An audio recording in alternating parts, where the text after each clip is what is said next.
Moving on, Mekhi Becton. This is a guy that we had at the Rivals camp. I remember him winning MVP, probably weighed 370 pounds or something at the time. Friedman, you could talk about him. He was a 3-star when he won that MVP at the camp, correct? And we moved him up after that. Yeah, that's right. That's right. We loved him too. He did a great job at the camp. He was putting guys on their backs. He was just a little bit slower out of his stance than we would have liked for one of those top 100 guys, in the rankings process. But he was long, he was strong, and did a really good job with his feet. Like you said, though, being about 370 some odd pounds at the time, or looked like it at least.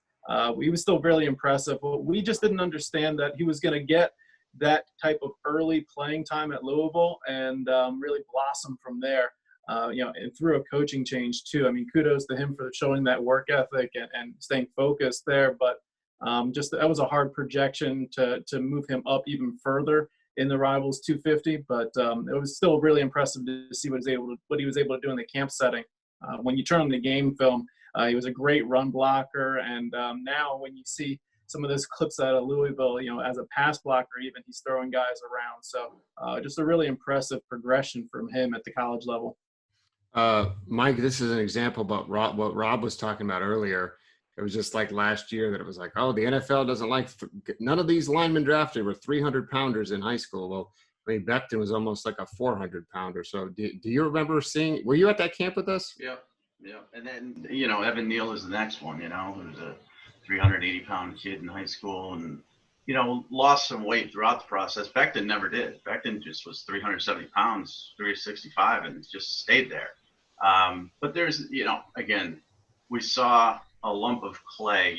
This is a big kid, but we also felt he had to lose 30, 40 pounds to be successful at the next level. And we were wrong about that because he didn't have to. But I really think the early playing time is key for both he and Andrew Thomas. You're either going to be thrown into the water and you're going to drown or you're going to swim. And I think, the guys that do the best as a freshman build that confidence and then they just take it to the next level and the next level. And Becton is one of those guys. So I would take Wills first, but Becton's probably going to go first just because you can't teach. He reached 70 and he ran at 5.0. Right. Not that matters, you're not going to run 40 yards as an offensive lineman, but he's just so athletic for a big kid. The big ticket.